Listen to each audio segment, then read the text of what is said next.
Atualmente, morrer de varíola, sarampo, rubéola, ou mesmo ser acometido pela temida poliomielite ou paralisia infantil, é uma situação impensável e inaceitável, quando já sabemos que existe prevenção para tudo isso. Historicamente, as vacinas têm evitado milhões de mortes no planeta, desde que começaram a ser desenvolvidas.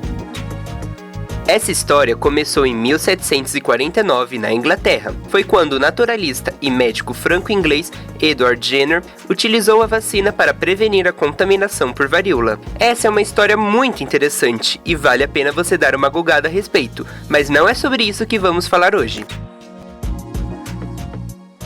Sim, hoje vamos olhar para o futuro. O professor Luiz Carlos Ferreira, do Instituto de Ciências Biomédicas da USP, o ICB, é quem vai nos contar sobre o estado da arte das pesquisas em desenvolvimento na produção de imunizantes.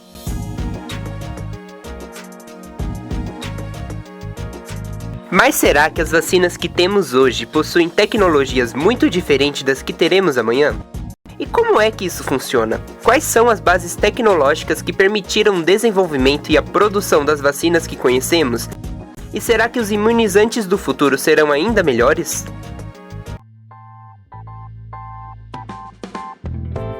Saúde é Pública, o podcast da FSP USP.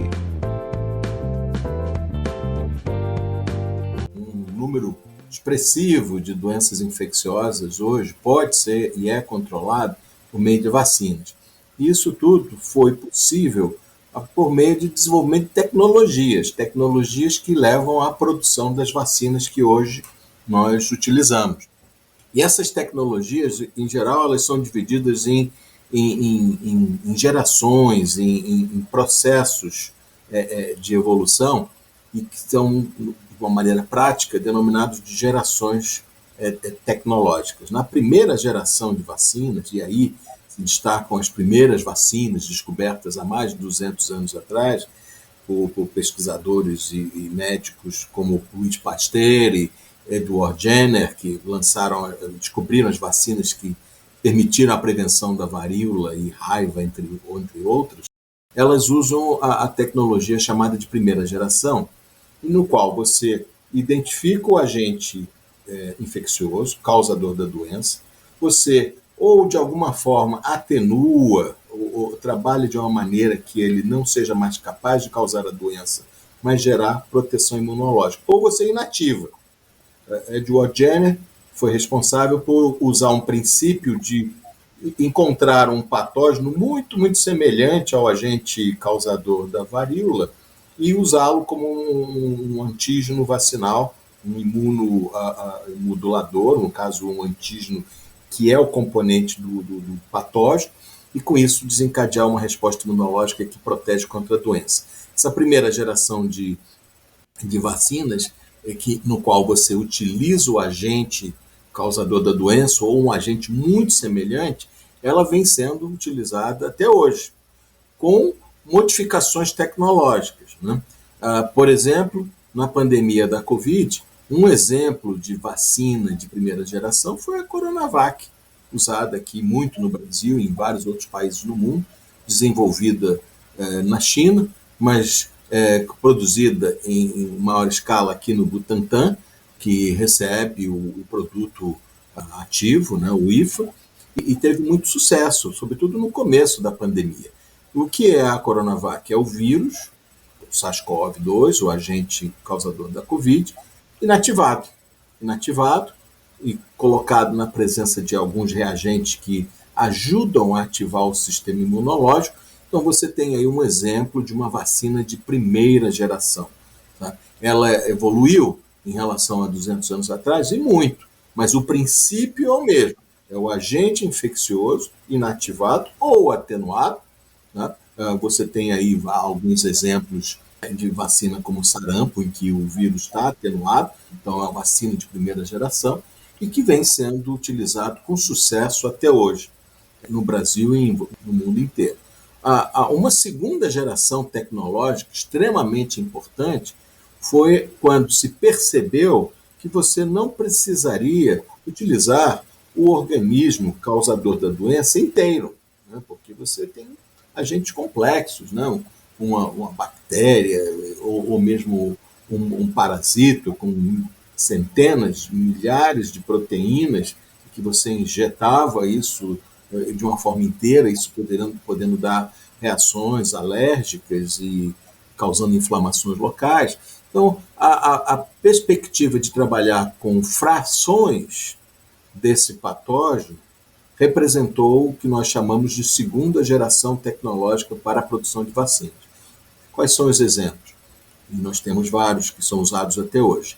A vacina para a pneumonia, ela é baseada na extração de um polissacarídeo, um açúcar, que está presente na bactéria que causa a pneumonia. Sabe? A mesma coisa se aplica para a meningite bacteriana, sabe? Onde você extrai açúcares, polissacarídeos, que estão presentes nessas bactérias. E esses elementos são utilizados como agentes imunizantes. Poderão ser complexados ou não a proteínas. Então, nós temos vacinas tanto para pneumonia como para meningite, que são baseadas nessa tecnologia de segunda geração, utilizando açúcares extraídos de bactérias. Já vírus, normalmente você trabalha, e assim também algumas doenças causadas por bactérias, com proteínas. Então, a vacina contra o papilomavírus é um exemplo de uma vacina que emprega uma proteína recombinante, gerada em biologia, engenharia genética, do vírus papiloma. Você não usa mais o vírus inteiro, seja atenuado ou inativado, mas usa uma proteína gerada por tecnologia de DNA recombinante, e aí você tem a vacina contra o papilomavírus, que é hoje aplicada em adolescentes, meninas e meninos, praticamente em todo o mundo. Outras vacinas com tecnologias menos sofisticadas, por exemplo, a vacina do tétano.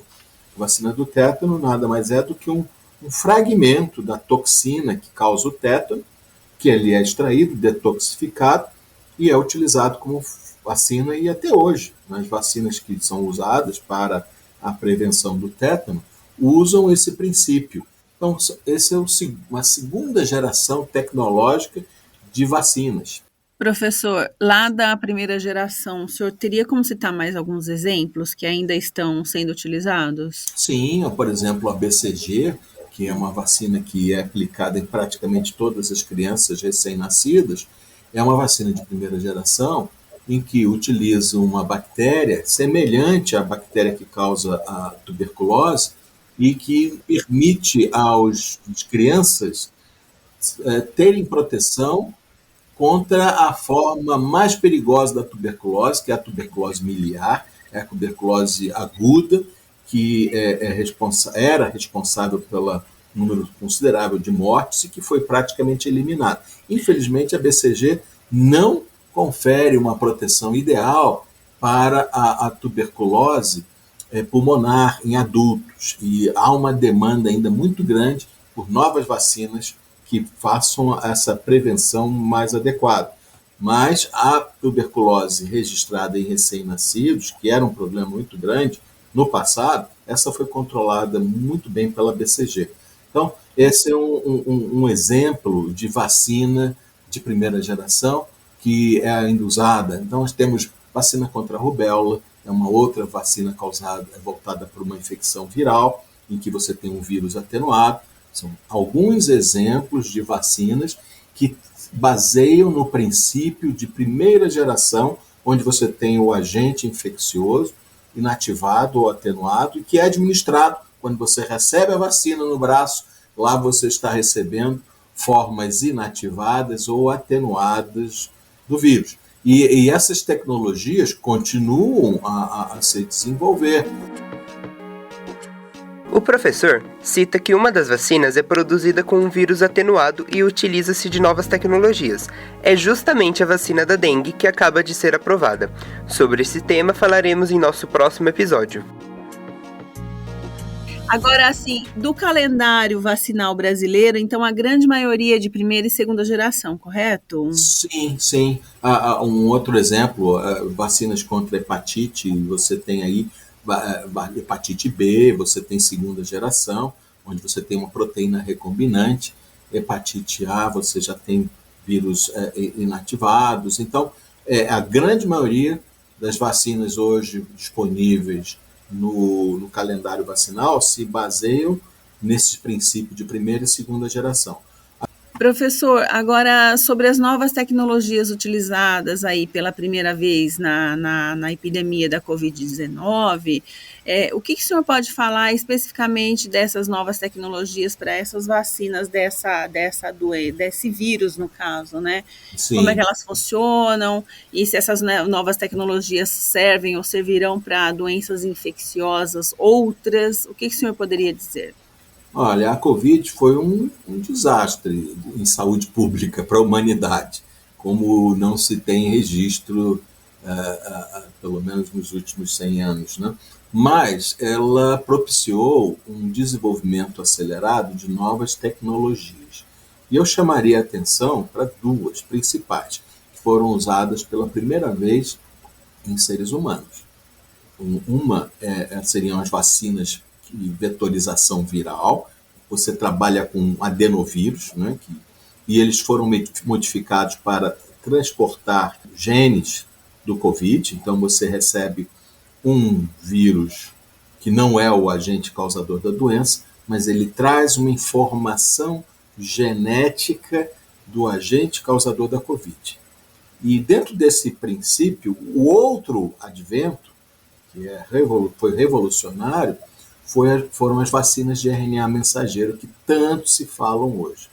E tanto um quanto o outro, vacinas de vetorização viral, caso de adenovírus, e as vacinas de RNA mensageiro, entram num contexto de terceira geração tecnológica no desenvolvimento de vacinas, que representa o seguinte: nessa terceira geração, você não vai usar mais o agente causador da doença, inativado ou atenuado, como é o caso da primeira geração. Você não vai usar uma fração, alguma coisa extraída do patógeno, como uma proteína, recombinante ou não, ou um polissacarídeo, mas você vai trabalhar com a informação genética. E esse é o princípio da terceira geração. O que você inocula no nosso braço é a informação genética, na forma de um ácido nucleico, como é o RNA mensageiro, poderia ser também um DNA, isso vem sendo pesquisado há mais de 2 décadas, na verdade há 3 décadas, usos de RNA mensageiro e de DNA, nós chamamos de DNA e RNA nu, e você inocula isso no braço, no indivíduo, no animal, e esse material genético entra em células do nosso organismo, e no interior dessa célula, essa informação genética ela é transformada em antígeno, em proteína. Então, a informação genética é lida, reconhecida e transformada num antígeno que aí sim vai gerar a informação genética. Os adenovírus, que são as vacinas vetorizadas, também caem nesse conceito, porque o que o vírus, o adenovírus, transporta é uma molécula, o genoma desse vírus, e, como eu disse, tem a informação genética para o antígeno do SARS-CoV. E qual seria a vantagem desta em relação às anteriores? Olha, a produção, a escala de produção, ela traz simplificações, porque você usa uma mesma base tecnológica para produzir RNA, para produzir DNA ou para produzir os adenovírus que atuam como vetores desse material genético que vai ser introduzido em nossas células. Então, são 3 plataformas tecnológicas que podem ser adaptadas de uma maneira bastante rápida para outro tipo de agente infeccioso, ou até para outras finalidades, como no caso você já mencionou, as vacinas são conhecidas por prevenir doenças através de uma imunidade gerada pela vacinação, mas elas também podem e já estão sendo utilizadas para tratar doenças, como alguns tipos de câncer. Então, é uma outra aplicação que essas plataformas tecnológicas de terceira geração, RNA mensageiro, DNA e vetores adenovirais, eles podem e são extremamente úteis para isso. Então, assim, pelo que eu entendi, o senhor falou que é uma mesma base tecnológica pode ser utilizada para outros fins, outros tipos de vacina. Então, em termos, né, da indústria de biotecnologia, isso é uma vantagem competitiva, digamos. Sim, cada uma delas, e são 3 plataformas tecnológicas, repito, RNA mensageiro, DNA e vetores adenovirais, elas podem ser adaptadas e modificadas para produzir diferentes antígenos-alvo, sabe? Como no caso agora foi feito com o SARS-CoV, está sendo feito rapidamente para novas variantes, já foi feita, inclusive a Pfizer já está sendo utilizada a vacina bivalente, onde você tem num dos componentes a sequência dos variantes, os novos variantes, particularmente da Omicron, que se mostrou capaz de escapar da imunidade induzida por vacinas voltadas para a variante inicial do SARS-CoV. Então, esse é um exemplo. A vacina do RNA mensageiro, que recebeu aprovação, né, para uso em humanos, e a mesma coisa se aplica para os vetores adenovirais. As vacinas de DNA ainda não atingiram um estágio tecnológico que permitiram a sua aprovação para uso em seres humanos. Mas todas as 3 plataformas seguem o princípio de terceira geração. Então, além da base tecnológica, pode-se dizer alguma coisa de vantagem em relação à efetividade e eficácia do fármaco produzido? Olha, todas as vacinas que hoje estão disponíveis para uso humano, elas são testadas em condições clínicas e pré-clínicas. Pré-clínicas antes da aplicação em seres humanos e clínicas quando você aplica isso em seres humanos. E quando elas passam e são aprovadas por esses ensaios pré-clínicos e clínicos, isso significa o quê? Que elas são seguras, ou seja, não vão causar maiores problemas para quem recebe as vacinas. E o mais importante, é claro, tão importante quanto serem seguras, elas são efetivas.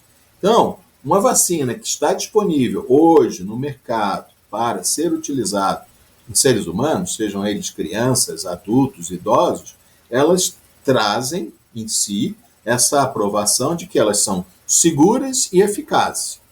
E aí não importa, seja de primeira geração, segunda geração, agora de terceira geração, elas são igualmente eficazes. É claro que essa nova geração, aí a terceira geração, tecnologia de RNA mensageiro ou de vetores adenovirais, ela abre sim perspectivas para que algumas das vacinas que hoje nós temos na forma de primeira geração, segunda geração, ou mesmo vacinas que ainda não estejam disponíveis, possam ser desenvolvidas com essa nova tecnologia. Tá? Então você pode melhorar vacinas pré-existentes, mas você também pode abrir espaço para desenvolvimento de novas vacinas. Então, essa é a expectativa que se tem, particularmente com as vacinas de RNA mensageiro, que tem recebido uma ênfase muito grande, não só na imprensa, mas em toda a área de saúde, na área de pesquisa, como a chamada a grande revolução tecnológica, plataforma tecnológica que, com a pandemia da Covid, ela pode ser rapidamente desenvolvida, testada e utilizada em bilhões de pessoas. Já foram distribuídas bilhões de doses e aplicadas hoje em grande parte da população do mundo. Ok. Professor, no dia 30 de março de 2022, o então ministro Marcos Pontes anunciou que a vacina brasileira de RNA de terceira geração contra a Covid-19 estava em fase adiantada. E essa informação está disponível no site da Agência Brasil até hoje, né? Como eu disse, foi publicada no dia 30 de março de 2022.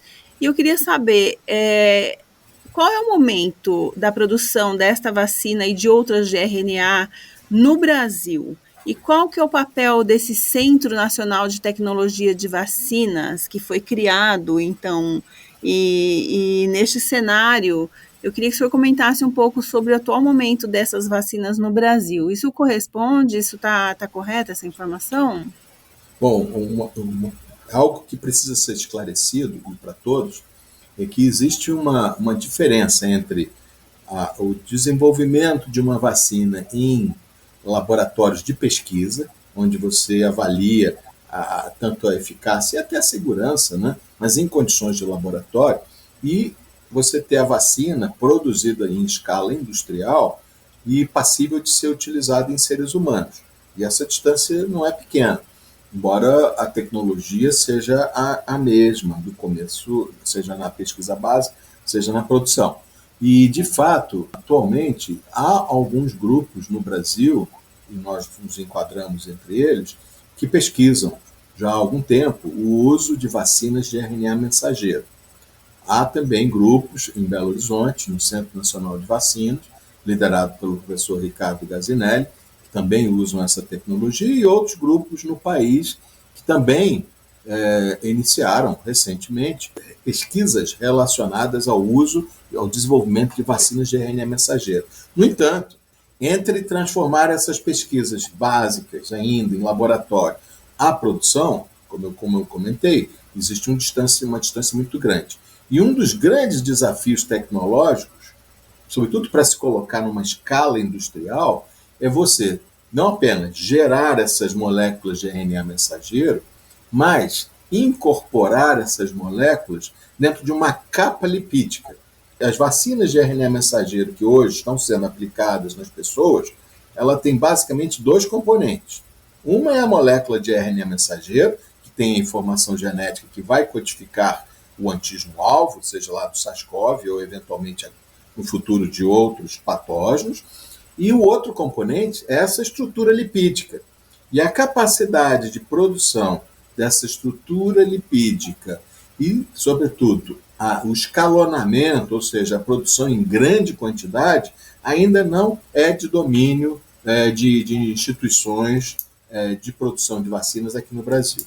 Estão sendo discutidos vários acordos de transferência de tecnologia, há pesquisas em andamento, feitas por grupos em universidades brasileiras, mas isso ainda não chegou a um ponto de que nós possamos garantir que esse ano, ou num prazo curto, seja possível produzir e distribuir as vacinas de RNA mensageiro produzidas integralmente aqui no Brasil. O senhor citou o seu laboratório, pode falar um pouco mais das suas pesquisas e o nome do seu laboratório, professor, lá no Instituto de Ciências Biomédicas? Aqui na USP, né, no Instituto de Ciências Biomédicas, há mais de 20 anos, nós temos um laboratório de desenvolvimento de vacinas e que pesquisamos em escala laboratorial várias tecnologias, vacinas de primeira geração, segunda geração, terceira geração, e nisso destaco pesquisas envolvendo vacinas de DNA e, mais recentemente, RNA mensageiro.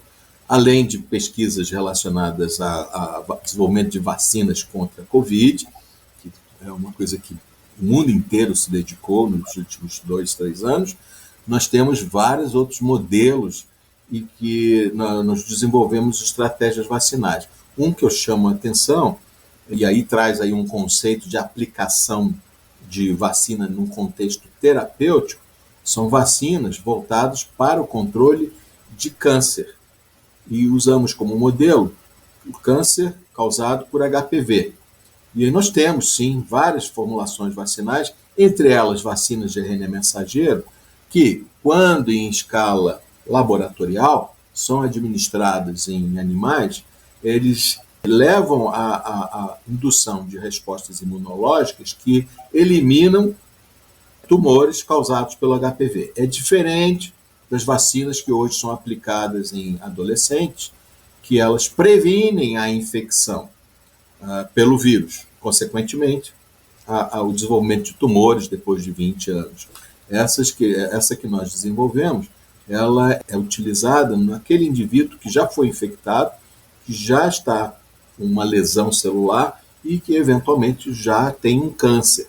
Então, elas são vacinas terapêuticas para tumores. E a boa notícia é que, além de funcionarem muito bem em camundongos, concluímos recentemente um teste clínico aqui no Hospital das Clínicas, em 30 mulheres, e a vacina testada foi capaz de reverter lesões pré-cancerígenas na grande maioria das pacientes que se submeteram ao estudo.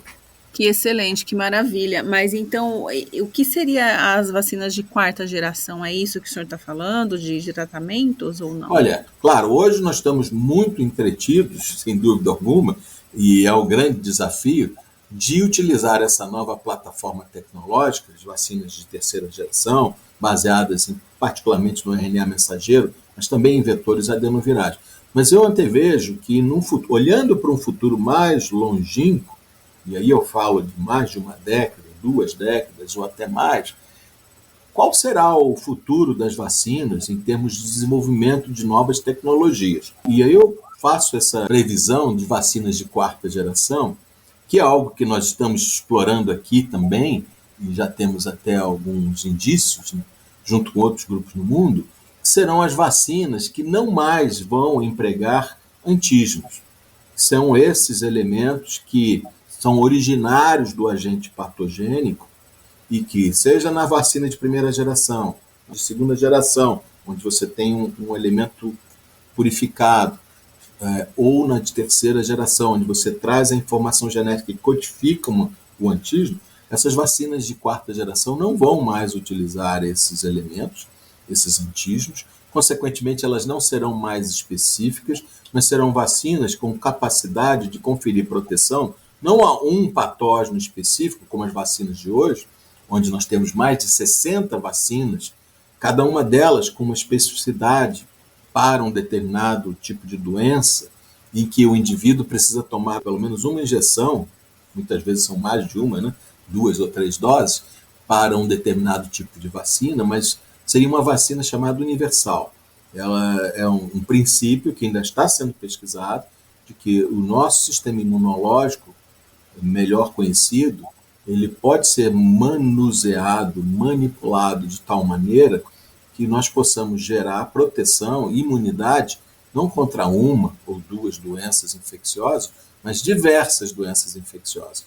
E esse é o grande desafio tecnológico que nós temos para as próximas décadas, de atingir procedimentos no qual a administração de uma vacina desse conceito será capaz de conferir proteção a múltiplas doenças, infecciosas ou não, como é o caso de câncer que eu mencionei, também passível de ser tratado com ativação específica do sistema imunológico, como o caso que eu mencionei, não é o único, existem vários testes clínicos de vacinas voltadas para tratamento de diferentes tipos de câncer. Então, essa é uma previsão que se pode fazer a partir de evidências e pesquisas que hoje estão sendo conduzidas em diferentes laboratórios espalhados pelo mundo, mas ainda muito longe de se chegar a produtos específicos a serem utilizados em seres humanos. Mas essa nova geração de vacinas virá, e é uma questão de tempo. É interessante, professor. Então, o Brasil, de alguma forma, já tem uma certa tradição nessa produção de imunobiológicos. E eu gostaria de saber, assim, a sua opinião, professor. Será que o Brasil vai conseguir superar todos esses desafios tecnológicos e de financiamento, ambiente institucional, para surfar nessa onda tecnológica de vacinas? E aí, dentro dessa pergunta, eu queria que o senhor me respondesse: que grupos existem, muitos grupos, ou centros, ou redes de pesquisadores? Como é que está montado isso hoje no Brasil, professor? Olha, de fato, o Brasil não embarcou na chamada revolução da engenharia genética, que surgiu há mais de 40 anos atrás, mas a biotecnologia, ela assumiu hoje um papel não apenas na questão de saúde, mas também na questão econômica tão importante no mundo, e embora com atraso, o país está dando passos importantes para ter uma maior autonomia nessa área. É curioso que no Brasil nós nos orgulhamos, e temos que nos orgulhar, por instituições, e são instituições públicas, como a Fiocruz e o Instituto Butantan, também conhecidos como fábricas de vacinas, que têm uma capacidade instalada para produzir uma quantidade muito expressiva, né, de número de doses e tipos diferentes de vacinas que são usados pela população. Mas a autonomia dessas instituições em dominar todo o ciclo de produção, incluindo o chamado IFA, que é o elemento ativo, ela é limitada. A maior parte das vacinas que são produzidas no Brasil dependem da importação de insumos básicos. E agora, as vacinas de RNA mensageiro, como eu comentei, as dificuldades técnicas para se produzir não só a molécula de RNA mensageiro, mas a vesícula lipídica na qual essa molécula precisa estar inserida.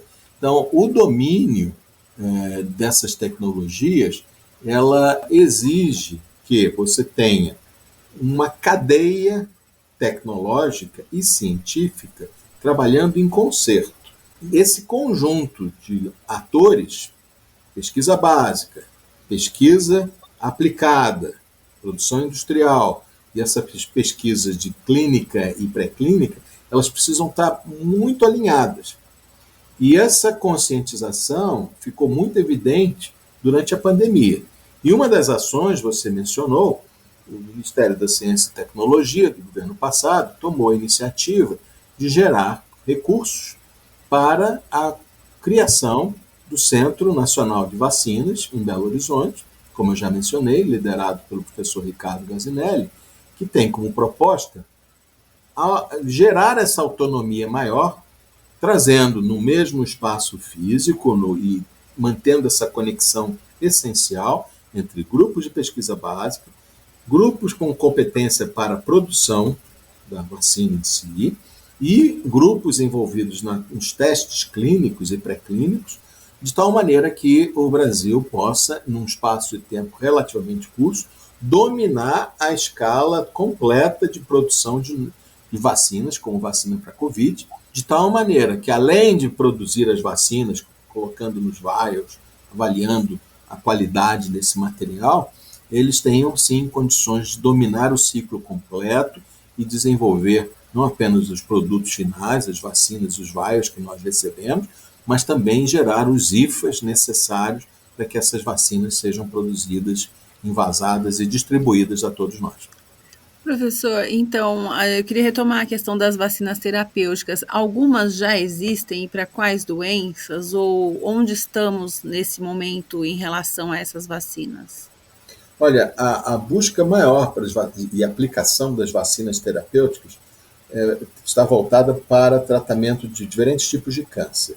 Existem poucas vacinas aprovadas para uso de câncer, alguns tipos de câncer específicos, mas não no Brasil, e na maior parte dos países elas não estão aprovadas, e você hoje está numa busca contínua. Existem inúmeros estudos espalhados pelo mundo que visam aprovar vacinas terapêuticas para diferentes tipos de câncer, mas que ainda enfrentam dificuldades que você não observa ou a eficácia suficiente para sua aprovação, ou mesmo questões de segurança. Mas esses estudos avançam e a expectativa é que, num espaço de tempo relativamente curto, 3 a 4 anos, nós tenhamos sim, chegando ao mercado, algumas vacinas para alguns tipos de câncer, como eu mencionei, câncer causado por papilomavírus, o HPV, mas também outros que estão sendo pesquisados, como melanoma, que é um câncer que está sendo feito pela própria empresa que fez a vacina de RNA mensageiro para a Covid. Ela está já há alguns anos, bem antes mesmo da Covid, ela já vem testando uma vacina de RNA mensageiro para melanoma, e é uma outra vacina com apelo terapêutico que se espera estar disponível em breve. Eu queria deixar aqui um espaço para o senhor fazer os comentários finais sobre as perspectivas futuras, enfim, o que o senhor achar mais importante. Ok, Silvia. Olha, de um modo geral, eu sou bastante otimista. Apesar de nós termos enfrentado e ainda estamos enfrentando um enorme desafio em saúde pública, que foi a Covid, e que trouxe aí um custo de milhões de vidas, houve também um aprendizado muito grande. E esse aprendizado se traduziu, entre outros aspectos, na capacidade de se organizar e viabilizar a descoberta e o oferecimento de vacinas em tempo recorde. Em condições normais, no passado, uma vacina, entre ela ser descoberta, desenvolvida e testada, você tinha aí quase uma década. E na Covid isso mudou rapidamente. Novas tecnologias foram validadas e também foi possível aprender a validar essas vacinas de maneira muito rápida. Então, isso veio para ficar. E certamente isso vai impactar não só o desenvolvimento de novas vacinas para a Covid, como já está acontecendo, mas também para novas vacinas, sejam elas preventivas, profiláticas ou terapêuticas, que serão utilizadas pela humanidade. Muito obrigada. Eu que agradeço. Agradecemos mais uma vez ao professor Luiz Carlos Ferreira, que aceitou participar do 2º capítulo da nossa minissérie especial sobre vacinas. E não perca o próximo episódio, em que vamos falar sobre a produção da vacina da dengue. Quer saber como participar do Saúde é Pública? Envie sua pauta para o nosso e-mail imprensafsp@fsp.usp.br. Ative o sininho do Saúde é Pública para não perder nenhum episódio. Siga nossas redes sociais. A Faculdade de Saúde Pública está no Instagram, Facebook, LinkedIn e YouTube. Saiba o que rola na faculdade também pelo nosso site www.fsp.usp.br. Este episódio contou com coordenação editorial e entrevista de Silvia Miguel. Roteiro e edição, Silvia. Artes e locução, Felipe Velames e Gabriel Eide.